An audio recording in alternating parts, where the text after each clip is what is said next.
So అట్లనే చూసుకున్నట్టయితే పవన్ కళ్యాణ్ గారు ఏంటంటే మొన్న ఒక సభ పెట్టారు వాళ్ళ కార్యకర్తలు. ఏ విషయంలో అంటే అరవ శ్రీధర్ది జరిగిన తర్వాత ఒక సభ పెట్టారు.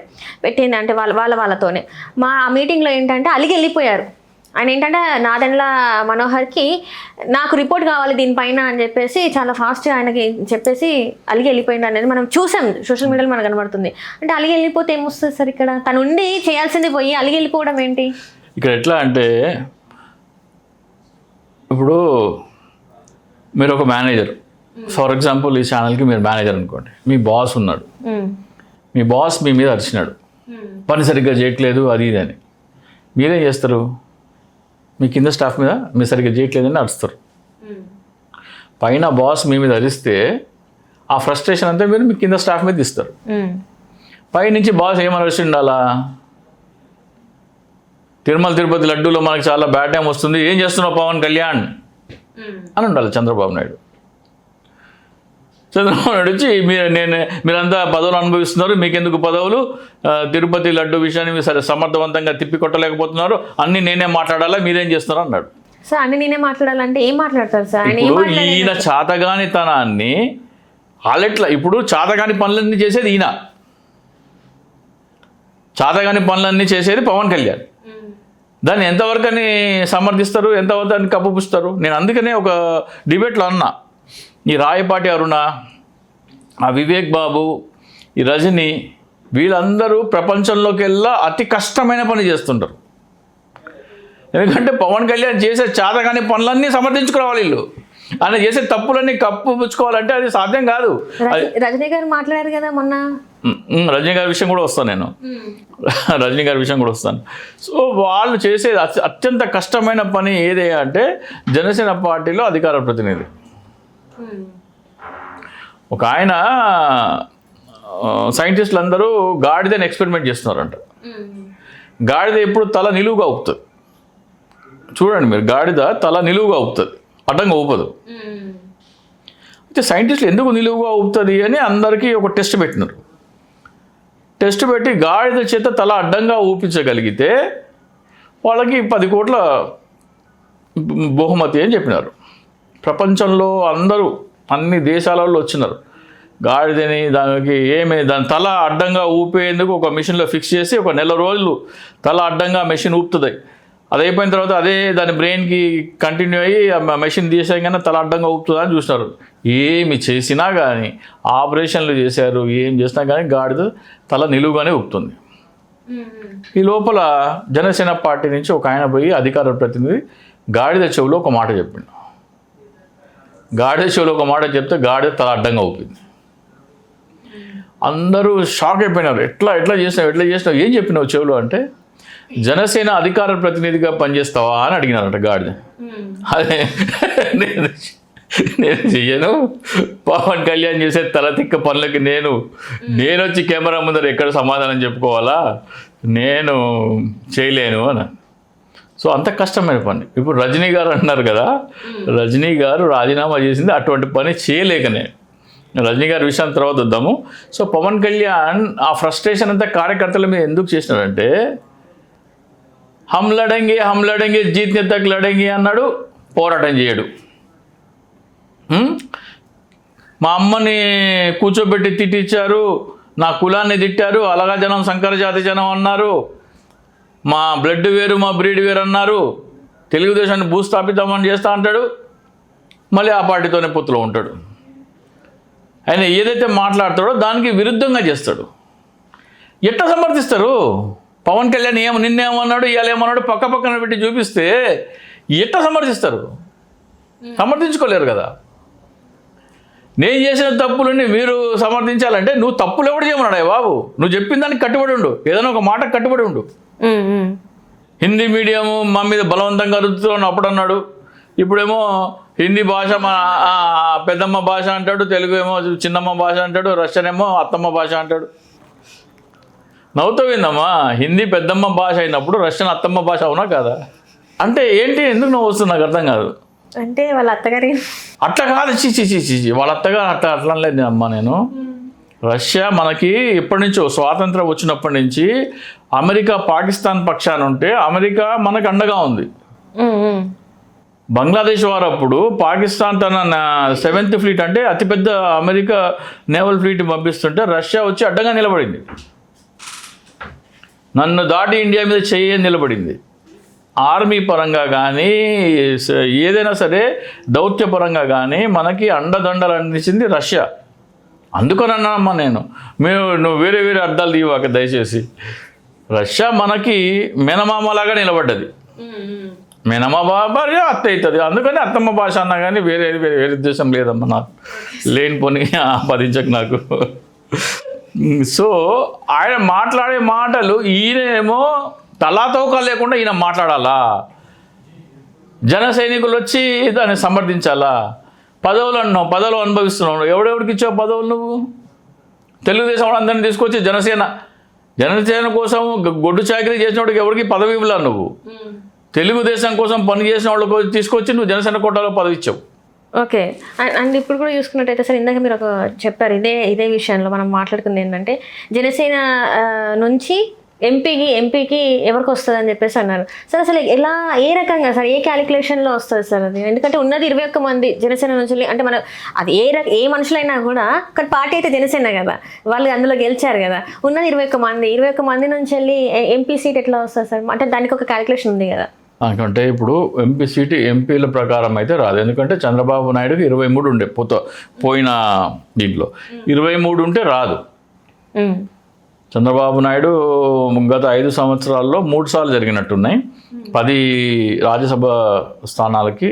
అంటే 2019 అంటే 2020, 2022, 2024 4, 10 స్థానాలకు జరిగినాయి.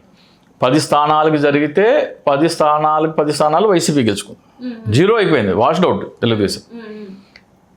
అయితే ఇప్పుడు 21 లెక్క ప్రకారం అయితే రాదు. ఎందుకంటే 23 ఉన్న తెలుగుదేశం కూడా రానప్పుడు 21 దానికి ఎట్లా రావాలా? ఇప్పుడు ఏం చేయాలా? జనసేన పార్టీ నుంచి ఎన్నికల కంటే ముందర ఒక ఒప్పందం చేసుకుందామని చెప్పారు.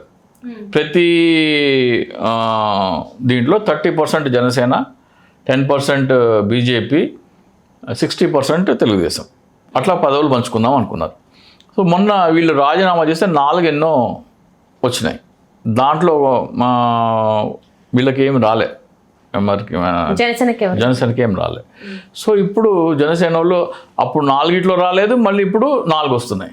దీంట్లో కూడా రాకపోతే జనసేన వాళ్ళు గొడవ చేస్తారు. అప్పుడు ఏం చేయాలా? ఇక్కడే బినామీ పార్టీ అవునా కాదా అనేది ఇక్కడే రుజువు అయిపోతుంది. ఒకవేళ జనసేన నుంచి ఒక ఎంపీ ఇచ్చి ఆ ఎంపీ జనసేన కోసం పనిచేసిన వ్యక్తికి ఇస్తే నిజాయితీగా ఇచ్చినట్టు. లేదు తెలుగుదేశం వాళ్ళు రాజ్యసభ జనసేన కోటాలో తెలుగుదేశం వారికి ఇస్తే, ఉదాహరణకి అవనిగడ్డ అసెంబ్లీ నియోజకవర్గం ఉంది. ఇప్పుడు జనసేనకు తెలుగుదేశం నాయకుడు మండలి బుద్ధప్రసాద్ ఉన్నారు. ఆయన జనసేన టికెట్ మీద పోటీ చేశారు. అతను టీడీపీ నుంచి వచ్చి జనసేన టికెట్. కానీ కోట లెక్క ఎవరిది? జనసేనది. జనసేనకి 10 ఇచ్చామా అంటే ఇచ్చాం, 21 ఇచ్చామా అంటే అట్లా 21లో 10 మంది టీడీపీ వాళ్ళే. మొన్న ఇచ్చిన దీంట్లో 21 మెంబర్స్లో 10 మంది టీడీపీ వాళ్ళే. ఇప్పుడు జనసేనలో రాబోయే రాజ్యసభ ఎవరికి ఇవ్వాలి అంటే లింగంనేని రమేష్ అంటున్నారు అందరూ. లింగంనేని రమేష్ ఎవరు?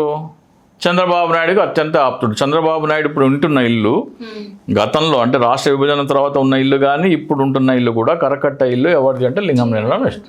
ఆ ఇంట్లో చంద్రబాబు నాయుడు ఉంటాడంటే అంత సన్నిహితం. అంటే చంద్రబాబు నాయుడు హైదరాబాద్ నుంచి ఇక్కడ షిఫ్ట్ అయితే ఇల్లు ఎక్కడ అంటే ఎవరు ఇల్లు ఇచ్చారు?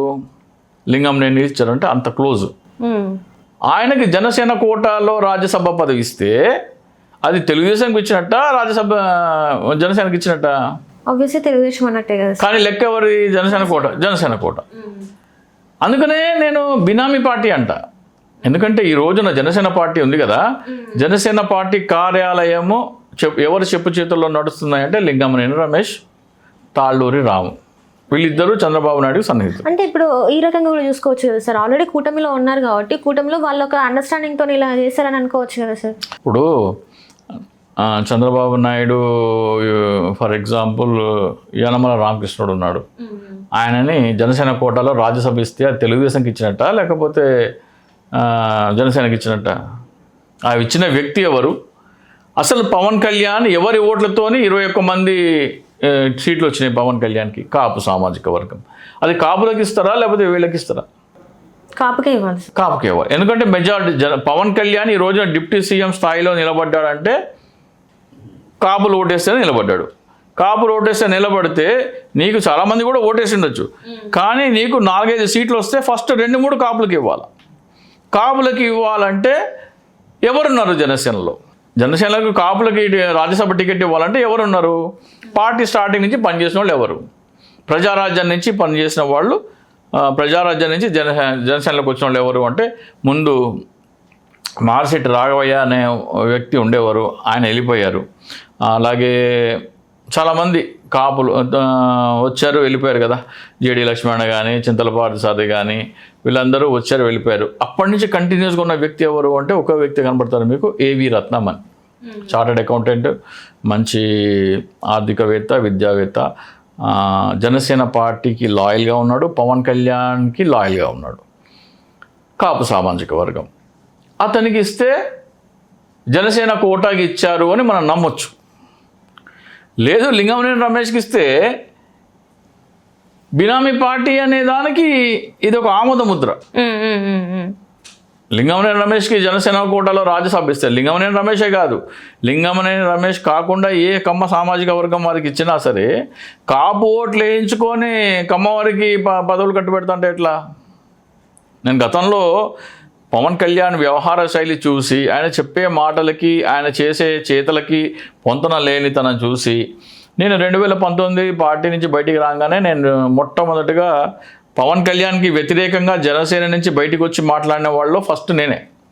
ఆ తర్వాత పవన్ కళ్యాణ్ పార్టీ, జనసేన పార్టీ పవన్ కళ్యాణ్ది కాదు, అది చంద్రబాబు నాయుడు స్థాపించిన ఒక బినామీ పార్టీకి పవన్ కళ్యాణ్ ఒక బినామీ అధ్యక్షుడు అని చెప్పి ఇంకొక అడుగు ముందుకేసి కాపు ఓట్ల కోసం కాపుల చేత కమ్మవారు పెట్టించిన పార్టీ జనసేన పార్టీ అని కూడా చెప్తూ వస్తున్నా నేను. సో దాన్ని పదే పవన్ కళ్యాణ్ చేసే ప్రతి చర్య కూడా నేను చెప్పే వాదనే రూఢి చేస్తుంది. ఇప్పుడు మొన్న 21 స్థానాలు వచ్చినాయి. 21 స్థానాల్లో మీకు 21 స్థానాల్లో జనసేన కోసం పనిచేసిన వాళ్ళు దొరకలేదా? 10-11 మంది బయట నుంచి వచ్చిన వాళ్ళకి ఎందుకు ఇవ్వాల్సి వచ్చింది? అంటే నియోజకవర్గంలో బలం ఉందని చెప్పేసి వాళ్ళకి. అరే నీ కోసం పనిచేసిన వాళ్ళు ఎక్కడెక్కడ ఉన్నారో ఆ సీట్లే తీసుకో. నీ కోసము 2019 నుంచి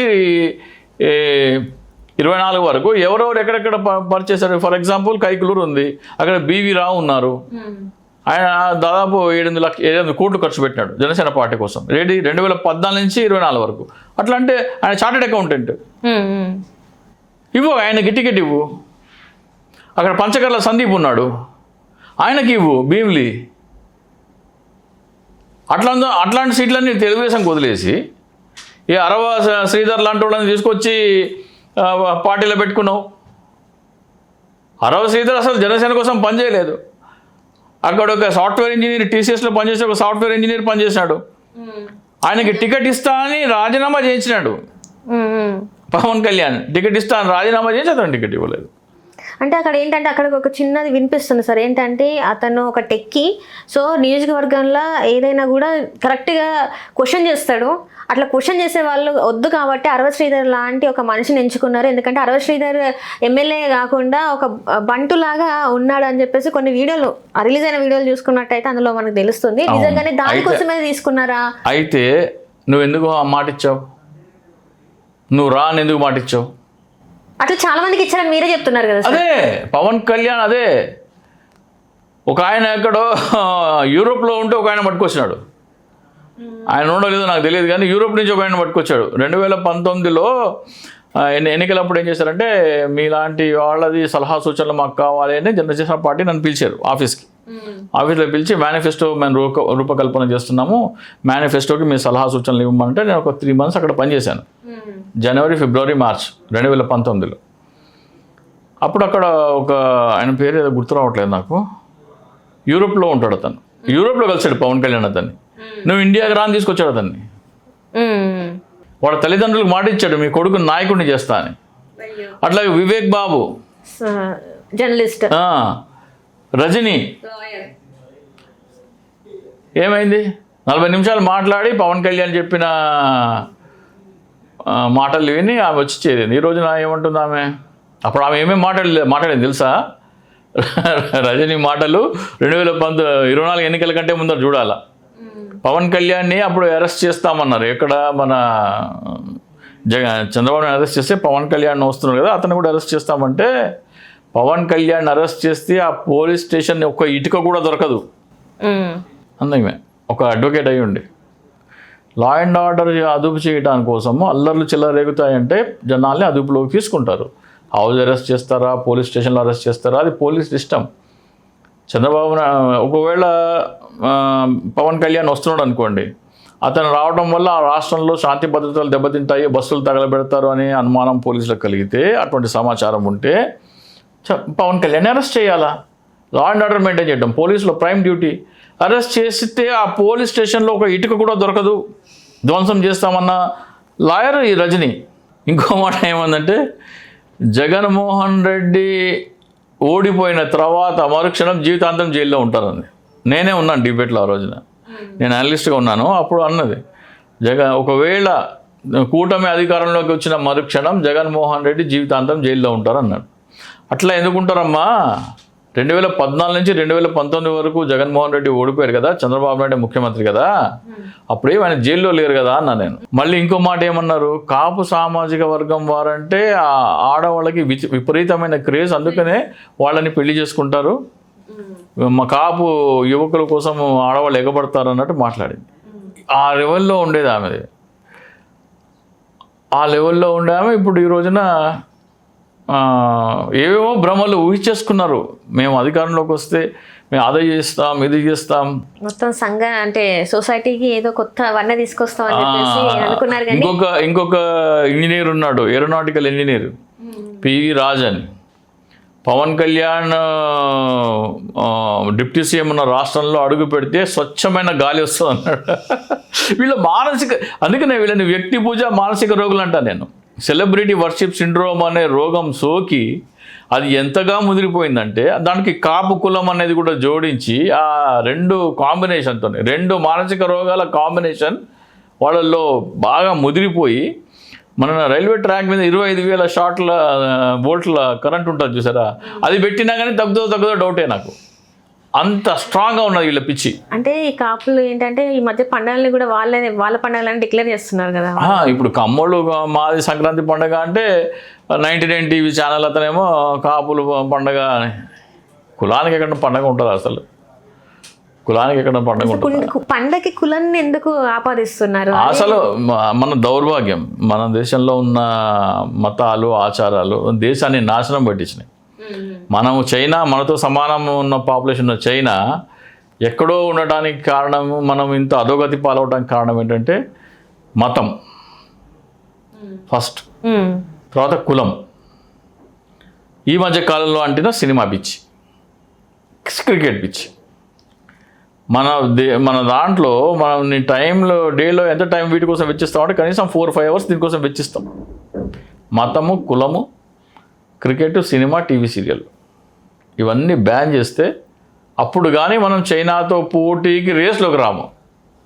వాళ్ళు ఆల్రెడీ మనకంటే 100 years అహెడ్ ఉన్నారు, 100 సంవత్సరాలు మనకంటే ముందున్నారు. వాళ్ళతో పోటీ రన్నింగ్ రేస్లో నిలబడాలంటే ఇవన్నీ బ్యాన్ చేస్తేనే మనం నిలబడగలం. అది సాధ్యమవుతుంది అంటారా సార్? మరి అది ప్రజలు డిసైడ్ చేసుకోవాలి. నేను మూర్ఖంగా ఉంటానా, ఇదే మూర్ఖంగా ఉంటానా? అండ్ అట్లనే చూసుకుంటే ఇప్పుడు జనసేన పార్టీలో ఉన్న బొలిశెట్టి సత్య గారు కూడా కొన్ని వ్యాఖ్యలు చేశారు, మొన్న మనం చేసాం. అండ్ అట్లనే ఇప్పుడు చూసుకున్నట్టయితే మరి తన అన్నది ప్రకారం జరుగుతుందంటారా? మరి నేను తాత్కాలిక రాజీనామా చేశానంటారు ఆయన. నాకు రాజ్యసభ పదవి ఆఫర్ చేస్తే నేను తిరస్కరించానంటారు. రాజ్యసభ ఎప్పుడు ఎట్లా తిరస్కరిస్తారు? ఆయన జనసేనకు ఉన్న ఫస్ట్ రాబోయే రాజ్యసభ సీటు ఇప్పుడు అది కూడా తృప్తిపరచడానికి, క్యాడర్ని తృప్తిపరచడానికి జనసేన కోటా ఇచ్చాం, కానీ అది జనసేన వాళ్ళకి కాదు, అది టీడీపీ వాళ్ళకి వెళ్తుంది. చూసుకోండి, 90% రింగంనేని రమేష్ తీసుకుంటాడు. సో అది పక్కన పెట్టేస్తే కాంగ్రెస్లో ఉన్నప్పుడు కాంగ్రెస్లో ఇస్తామన్నారంటే అంత సినిమా లేదు. చాలామంది రేస్లో ఉన్నారు అప్పుడు, ఈయనకు అంత సినిమా లేదు. సో ఈయనకి విశాఖపట్నంలో ఇక్కడ పోటీ చేశాడు ఎంపీగా. అప్పుడు అక్కడ ఎవరు పోటీ చేయడానికి సిద్ధంగా లేకపోతే రాష్ట్ర విభజన కారణంగా సిట్టింగ్ ఎంపీ పురంధరేశ్వరి అనుకుంటా, సిట్టింగ్ ఎంపీ పురంధరేశ్వర్ అనుకుంటా, ఆమె పోటీ చేయడానికి సిద్ధంగా లేకపోతే, సుబ్బరామరెడ్డి గారు కూడా పోటీ చేయడానికి సిద్ధంగా లేకపోతే ఎవరికో ఒకటికి ఆ నామకల్గా టికెట్ ఇవ్వాలి కాబట్టి ఈయనకు ఒక టికెట్ వచ్చింది అంతే తప్ప ఆయనకి అంత రాజ్యసభ వచ్చింది లేదంటారు. లేదు. మరి తను వీడియోలు మరి తీసి పెడుతున్నారు కదా సార్, అదంతా ఇక అంటే తన ఫేమ్ కోసం అంటారా? ఫేమ్ కోసం అంటే రాజ్యసభ పోటీ టికెట్ ఇస్తున్నారు కదా, నేను కూడా రేస్లో ఉన్నా, నా సంగతి ఏంటి అని గుర్తు చేస్తున్నా. సో ఇంతే అంటారు. అంటే మొత్తానికైతే పవన్ కళ్యాణ్ గారు అలిగి వెళ్ళడం కావచ్చు, ఇదంతా చూసుకున్నట్టయితే మళ్ళీ ఇంకొక పక్కకి డైవర్షన్ అయిపోతుందేమో, డైవర్ట్ చేయడానికి ఇదంతా చేస్తున్నారు. ఎందుకంటే ఇప్పుడు అంటే అప్పుడు పాప ప్రక్షాళన చేశాడు కదా, ఇప్పుడు తను చేసిన పాప ప్రక్షాళన చేసుకోవాలా, నాకేం సంబంధం లేదు, నేను అట్లా అనలేదు, నేను ఇట్లా అనలేదు అని డైవర్ట్ చేయడం కోసం అది. Right sir, right, thank you so much sir. Hello, Telugu రాజ్యం ఛానల్ చూస్తున్నారా? సామాజిక, రాజకీయ, జీవన చిత్రణే తెలుగు రాజ్యం. అతిశయోక్తులు, అసత్యాలు ఉండవు.